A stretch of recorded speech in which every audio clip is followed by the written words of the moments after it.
So with the UFC taking a break this week, which I think we all need after witnessing Ngannou's vicious crowning, we have Bellator making its grand return this Friday to our screens. It has one of the most exciting main events, and it's got me pumped for potential fireworks between these two iron-chinned warriors, Patricio Pitbull and Emmanuel Sanchez. And we got a bunch of high-stake fights with title shot implications in the undercard, so let's take a look. Starting with the main event, we have the final semi-final of the Featherweight Grand Prix. It sees Patricio Ferreira defending his belt against Emmanuel Sanchez. This is a fantastic main event on paper, and the performances from both men back in December should have you excited. Let's start with Emmanuel Sanchez, the challenger. He's riding a 3-fight winning streak, his last loss coming back in 2018 to Patricio. A hard-fought fight, but a loss nonetheless. Since then, he's been utterly dominant, handing Tywin Claxton his first professional loss and stopping him with a triangle choke, before comprehensively outclassing Daniel Weichel in a quarter-final, almost finishing him at one point with vicious body shots. Sanchez has an iron chin and is always looking to bring the fight. His opponent, the double champ, featherweight king, Patricio Pitbull, is riding a 6-fight winning streak. 3 of those wins by stoppage. He showed poor Pedro Carvalho there was levels to this game in December, as he dispatched him in 2 minutes in round 1 with a resounding knockout. This is an incredibly hard fight to call. I'd have to lean towards the champion, but it's not going to be an easy fight. Both men have iron chins, and they're seemingly unstoppable, with Patricio's only stoppage loss coming via a freak accident in a fight with Benson Henderson back in 2016, where he kind of injured his own leg. It really was an odd one, and really the only blemish in years for Patricio. He has not lost a fight in a long time legitimately. This has a potential to be a war like their first fight, and I'm completely down with that. We also have the debuting Usman Nurmagomedov facing off against Mike Hamill. Nurmagomedov is an interesting case because when I was looking over his record, it looked like some serious padding going on, with a few of his wins coming over opponents who were making their professional debut, or having a bit of an iffy record to say the least.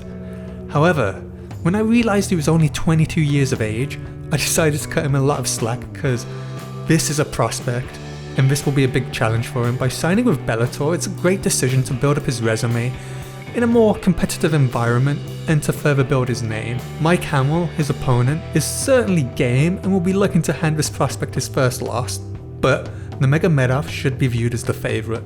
But Hamill is hard as nails and won't be lying down for his opponent. He's going to make this ugly if he can.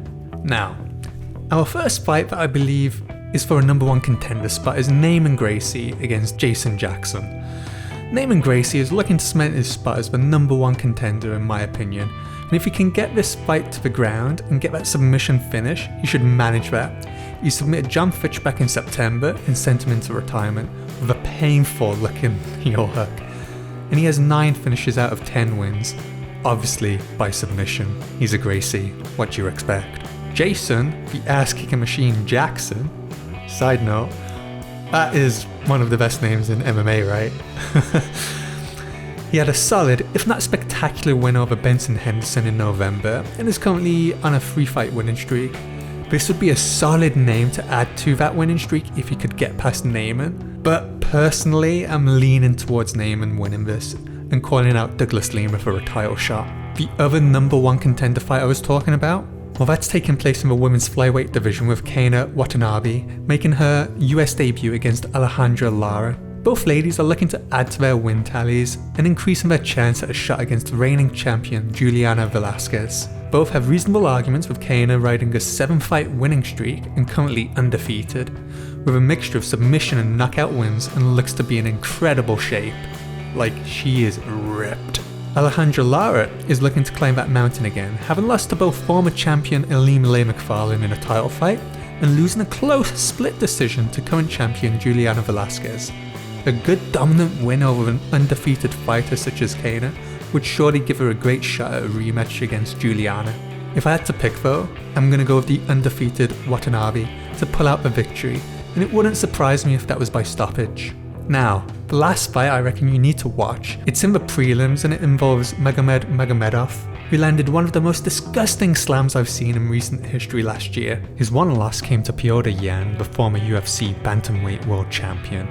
However, Magomed also holds a win over Piotr Yan, although it was highly controversial. He won the belt from Piotr. However, because Piotr had some illegal strikes, he had a point deduction in the fight, which meant the majority draw, 47-47, ended up 47-46 in favor of Magomed. And funnily enough, it wouldn't be the last time Piotr Yan would lose a belt due to highly controversial circumstances. He probably just needs to learn the rules of MMA by the looks of it. This could be a long night for his opponent, CJ Hamilton, as I assume Magomedov is looking to show off his suffocating ground game yet again. I would not want to be that guy. Anyway guys, I'd like to say a massive thank you for watching this video. If you enjoyed it, let me know, because I might try and do more of these Bellator card previews and do more main event UFC previews with my boy Andy in podcast form.